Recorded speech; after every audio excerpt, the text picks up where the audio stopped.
everybody, Leticia here, coming to you for another edition of my weekly Money Matters webinars.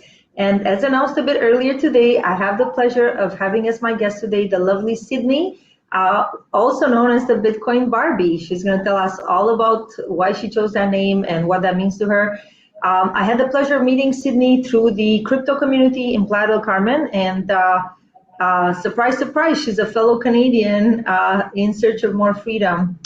And so you know what? I got to talk a little bit about with Sydney, and she told me that essentially she helps coach people into the crypto space. And as you, my lovely audience, may know by now, the crypto space is something that I became increasingly interested in, and I'd like to continue educating myself in, because as I've come to believe, it is one of the potential keys to greater levels of financial freedom for ourselves, alternatives to the system that we've had up until now.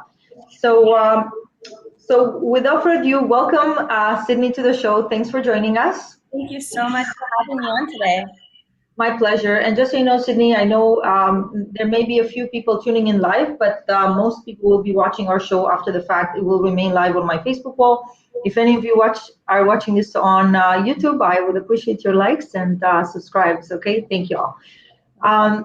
So Sydney, thanks again for agreeing to join me and share a little bit of your insights. And I love the title we chose for the show, the Dream Life Building the Bitcoin Barbie Way. So first of all, I don't meet too many women who are in this space to begin with. So that in itself is awesome. And I'm happy to have a female guest who is, you know, a participant, an active participant, and even a mentor in the crypto space. How did you, how did you get started in this space, and how did you end up making it, you know, like your life's work, your life's mission? So I started initially in the Forex and stock market. Initially, I started in the stock market. I was plugged in. I did a few of the cannabis stocks. I was lucky to get in a little early, pulled out at the right time, and I was sitting on a little money. So I wanted to move into something a little more fast-paced. So I got into Forex. And I initially started, actually, it's funny, way before that, back in about 2014, my girlfriend told me, hey, like, you know, you're always out here buying your designer, this and that. And, you know, I was kind of like that kind of girl that just wanted all my fancy stuff. And she was like, you should buy this thing called Bitcoin. And I was like, I don't know what you're talking about. And it was like $50 at the time. Wow. So I missed out heavily. And then in my Forex platform I was using, I found that I was able to invest in Bitcoin as a CFD, or what's known as a contract for difference, meaning just trading on the price base as opposed to actual cryptocurrency. And so I had purchased in at about 300, and then I purchased in then I got out of my position at about $400. I was so excited. I was like, oh, I made $100. I bought back in about 600. It jumped to 1,200, which is 100% return, which was amazing. Mm-hmm. So I pulled out, and about 4 months later, it was about 18,000. So everybody has a story like that. Everybody who's been in the crypto space long enough will have a story like that. It's like, oh, if I had only held on a little, huddle, you know? If I had only huddled a little more. If at that time, I was kind of like, okay, wait, I really just missed something. Like, something is happening in this industry. So I started seeking mentors who were a little more versed in the space. I met up with my now partner of my company, Toshi Markets, and he really taught me quite a bit. And we just started going from there. And then, so I really got into it. My company, Toshi Markets, really focused on Forex, and I just saw the greater demand for crypto. And I just saw like how it was evolving, and coming to understand the financial system, our current financial system, or our traditional financial system. And financial system. And just really understanding like how bad it was and how the cycle worked really much so against the people. And I just, started throwing myself completely into crypto, and that was kind of how it all started. Amazing. And since then, I guess the more you got into it, I guess you kept attracting people who were in need of help. So you're now, so first of all, tell me how the whole Bitcoin Barbie brand started. Like, what gave you the idea of that, if I may ask? Well, me being a little bit of a Barbie girl, a little bit of a girly girl, and kind of liking all my little fancy, stuff, looking cute. I just thought, to myself, when I was little and I was growing up, like I played with Barbies all the time, and some people have like a sexual connotation to Barbie, which is quite often what people automatically think of. But people forget that, Barbie was a doctor, she was a vet, she was an astronaut, she was a glamorous movie star, she was a rock star, she was, the It could be mom. anything. She was everything, and she It was could be always anything. Yeah. the most like everyone wanted to be Barbie, and it was just like, you know what? I just want to bring that like full powered, full woman, I can do it attitude to the crypto space. And, the Bitcoin Barbie really just flowed off tongue. So that's kind I of how love it. Bitcoin Barbie started. I love it. Yeah, and I know, there are some haters out there. Like, well, there are some people that feel like, oh my gosh, like why would she call herself a Barbie? Aren't Barbies? So you kind of offset that remark that some people may have, or that concept that, oh, you know what, isn't that like a bimbo? And well, he's like, guess what? You know what? That's from it. You're more than a pretty face, and I think that, and when people speak to you, they'll realize that you own yourself in every way, and including your mind. um, yes, you're a beautiful woman, and if you've got it, why not own it, right? So and in addition to that, like, yeah, I think it's a great brand. It kind of rolls off the tongue very nicely, and it's very memorable. And so tell us a little bit about how you started helping people in the space, like, and if somebody is new to the space, like, realistically, everybody's heard of crypto by now. Everybody knows that Bitcoin earlier this year pretty much skyrocketed.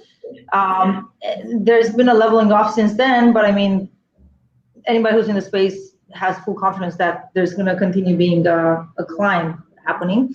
And more Bitcoin is being seen as a store of value, as digital gold, really. So Well, the freedom, it gives you the opportunity to control your finances more than your average banking system. right.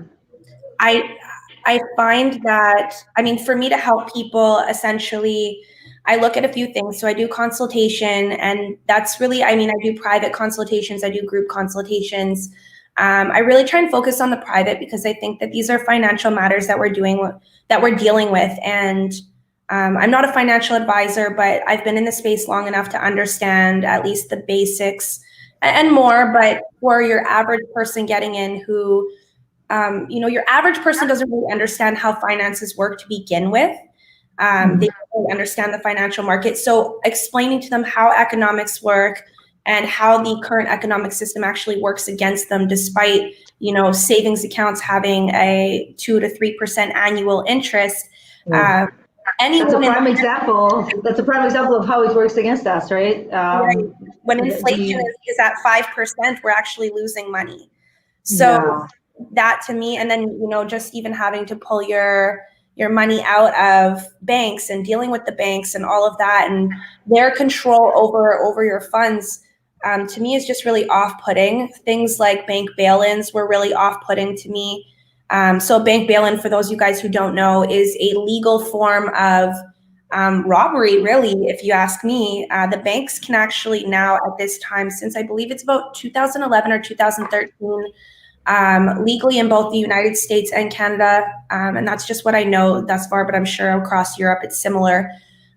If you have your money sitting in the bank, they can actually take your funds from the bank and pay off their debts. So back in 2008, 2009, we saw a lot of bank bailouts from the government who came in with insurance companies, and the citizens were responsible for those bailouts. Well, when these banks are acting not in the favor of the people, and long or short of it, when there's a lot of stuffy guys in suits going on vacation with your hard-earned money, it's really hard to swallow that. So for me, it was just like, I need to show people what they can do in this industry, how they can earn a better interest on their actual cryptos, how to maneuver. I'm a trader, I'm a fund manager as well. So I do have some investors who will leave their funds with me that I'll grow their accounts for them.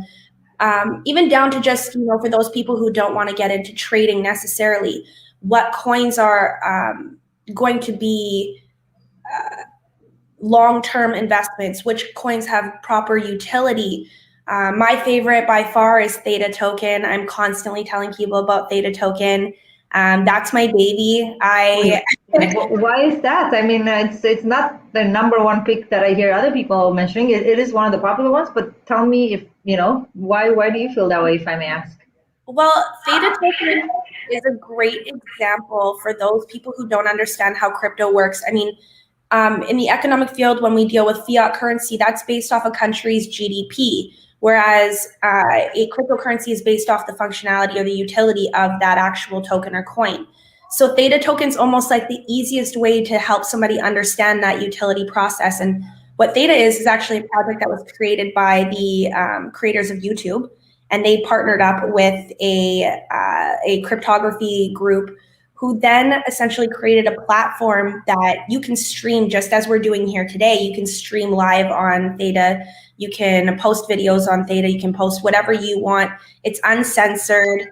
And instead of it going through the YouTube process of payouts, they actually offer you a subscription base. So if I have something called T Fuel, which is the gas token, I can actually subscribe to your channel based off your subscription amount. I can just actually send you T Fuel and it's automatically deposited into your wallet. Whereas YouTube actually holds on to about over $1 billion a year in unpaid revenues because most people do not have a corporation actually set up to receive said monetized value. So what they can't do, they can't legally pay out because there's no real setup of business, which most people in the entertainment industry, I don't want to say most people in the entertainment industry, most people who are streamers, unless you're very serious about it, a lot of people don't understand that you have to have a business behind it. So you have to have a business account behind it. So even for artists who are online who post songs, they don't know who's entitled to, what percentages. So a lot of stuff gets lost in translation before the legality is clear when it comes to YouTube. Whereas with Theta, it's literally just deposited right into your personal wallet, right on the Theta platform. And so that's kind of one aspect of it. But the utility aspect beyond that actually runs into the asset of bandwidth, which most people don't realize is an asset. Right. So think, when you're using your phone and you have a certain amount of gigabytes to use every month, if you go over, you have to purchase more bandwidth. Now, why people don't see that as an asset is mostly because you can't physically hold it, see it in your hands. But at the end of the day, bandwidth and that power to actually connect to the internet is a asset, right? So Theta also has an option where I can actually connect my computer with my bandwidth streaming inwards. So if you were to upload a video, you could actually utilize my bandwidth, and I'm paid out in what we call T Fuel in order to help you facilitate your upload. So we use my excess bandwidth in order to upload your video. So I'm actually selling my bandwidth into the system. Whoa! Wow, that's fascinating. Now, would that presuppose that these users are connected to some sort of a common network, like? Yeah, so they have something called an edge node or a master node. And so in the edge node and the master node, it just, I'm not a computer scientist, so I don't really know how the back end of it, but from what I gather, basically they utilize your bandwidth. So for me, I think I have like unlimited bandwidth. I probably use maybe 300 gigabytes a month, where I believe I actually have access to about 500. But what happens to that 500 at the end of the month? Or sorry, you lose it. 100. You lose it. Next month, you have to pay your bill still, and you have to start over again. So it's kind of an eye-opener as well to see how much of this bandwidth and this power that the telecommunications companies are holding on to and still selling it, right? So, yeah. So this is another example of how, in this case, this particular crypto, is Theta a token, or is it considered a coin already? It's a token, and they have, so the subsidiary token of it is called T Fuel, and T Fuel is also what you use on the platform, whereas Theta is almost like investing in the platform itself. Got it. Got it. So interesting. Yeah, you gave a good example of the utility of crypto. Like this is a sample of what crypto can do for you that this technology was not available previously, Yes. right?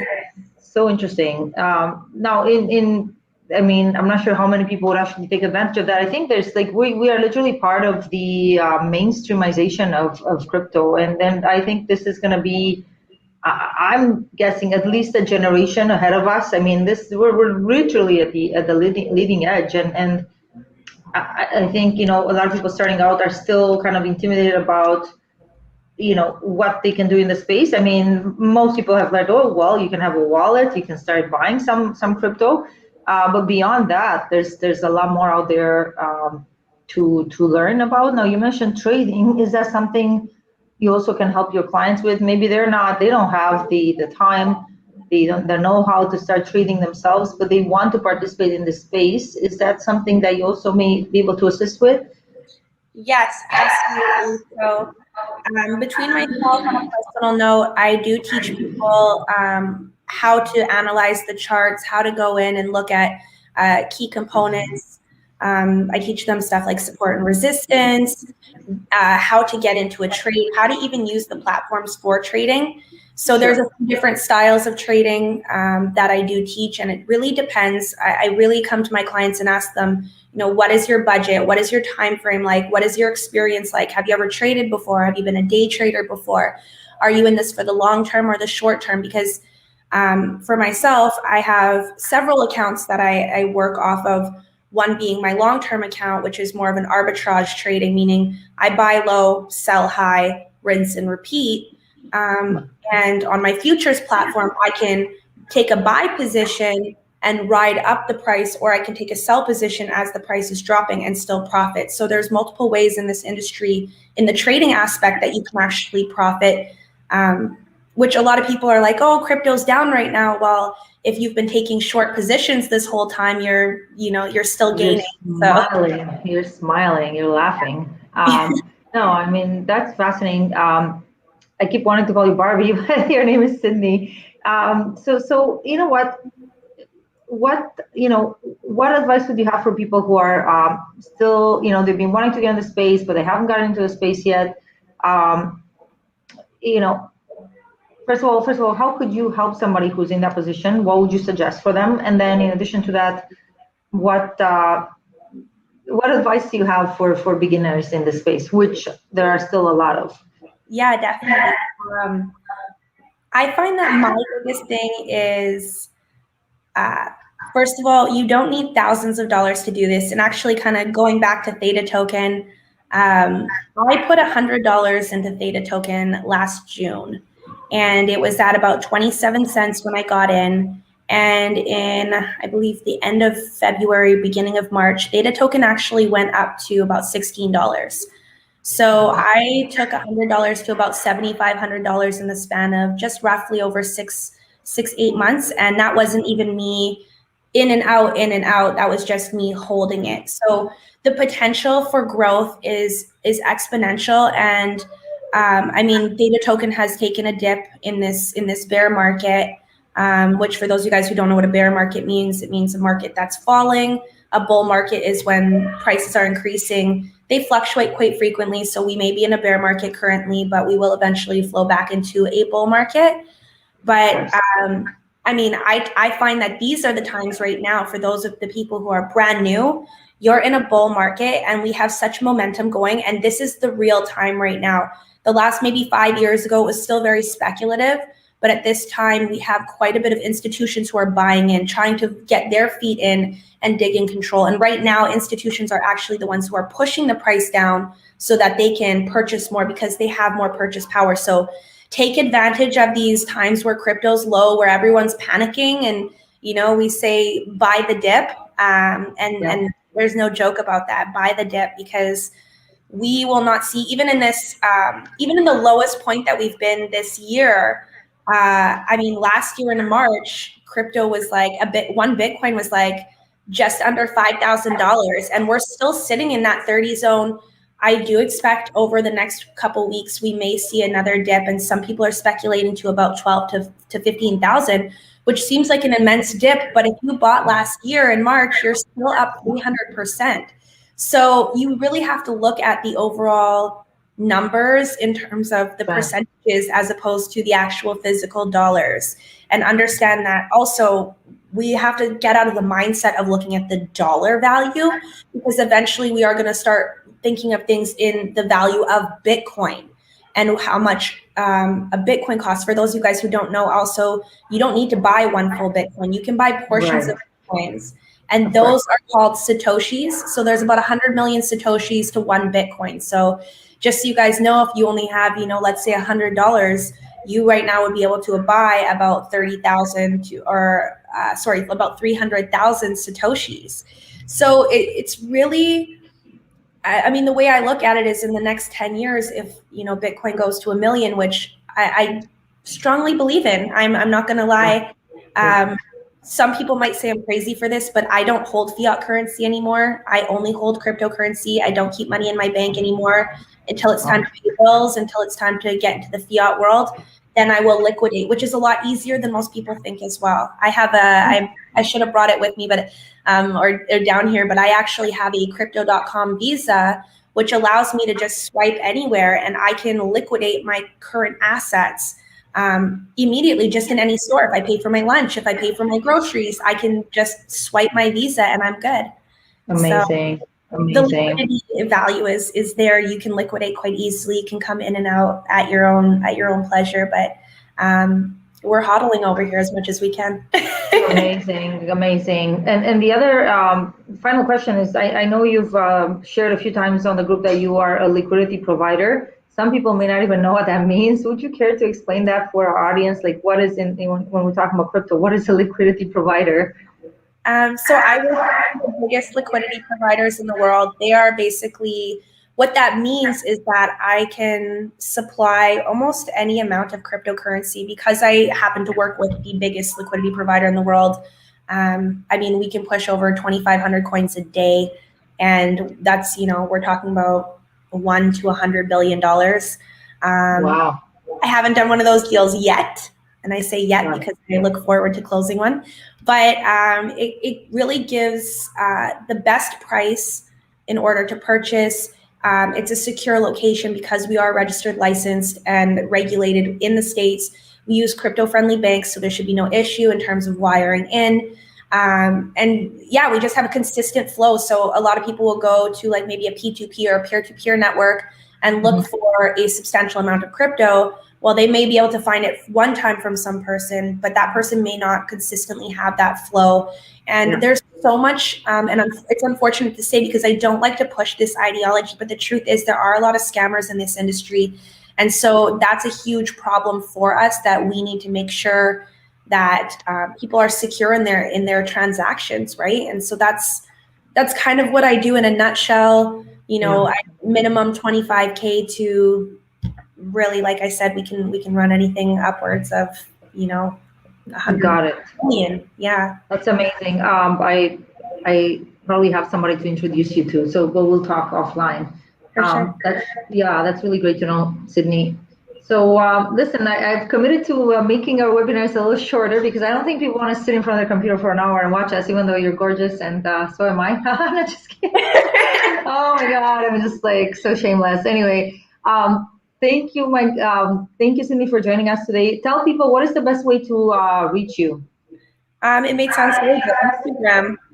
Instagram. So the Bitcoin Barbie. And by the way, there are some other people who are attempting to use the name, but you've got the most followers and you've got the strongest brand, and you're the one with the big Bitcoin pink, the big Bitcoin pink. Okay, that's our girl. And you were telling us that, in terms of your consultations, because you've had a number of people approaching you about that, you're going to be changing your rates at the end of this month. Do you want to mention that on the call, or is that something they should? No, we can just quickly. As of August 1st, unfortunately, just because of the high demand and the influx of clientele, there's only one of me, so I do have to charge a little bit more. I do feel like my value at this point has been proven. So I'm going from 50 US to 100 US as of August 1st. That's per session. Each session, like I said, we find out initially before we even hop on a call, what's your budget? What are you looking to obtain from this industry? Are you a long-term or short-term investor? What is your experience level? Really what I'm going to be delving into in that call. And they run about an hour. I'm not really sticky on time because I really prefer that my clients have a good grasp of what I'm teaching them. I don't just want to run through a whole bunch of information and have someone kind of like, did I understand that? I really want to make sure that my clients understand everything that I'm teaching them that day. So that's kind of what I do. And then with Toshi Markets, we have a trading platform as well that we do like signals. We have online webinars as well. And we have like a back end office where you can learn basically everything to do with trading, not just crypto, but also Forex. So that subscription on its own is about $100 a month. And so you're able to just go in and you're plugged into a group of specialists besides myself who have been in the financial markets for, between our team of 4, there's about 45 plus years of experience, including some Wall Street experience. So we're quite plugged, and I'm happy to be part of such a great team that can provide all this information because, again, like I said to you before, it's really important that we all learn about our finances, how they work, and how to control them. And this crypto world is the way for you to have absolute control over your financial freedom, really. I love it. Thank you. I really appreciate what you do and that you're an advocate for financial freedom, financial empowerment for all, and especially in this new world of money that we're literally moving into. Thanks so much, Sydney, again for being my guest today. I'm really happy to have had the pleasure of meeting you in person, and I look forward to continuing in touch and perhaps having you as a repeat in the future. And thanks. Wonderful, wonderful. Thanks everyone for watching. Look forward to seeing you again on future editions of Money Matters. Have a wonderful rest of the week. Bye, everybody. Cheers. Bye, thank you. Bye-bye.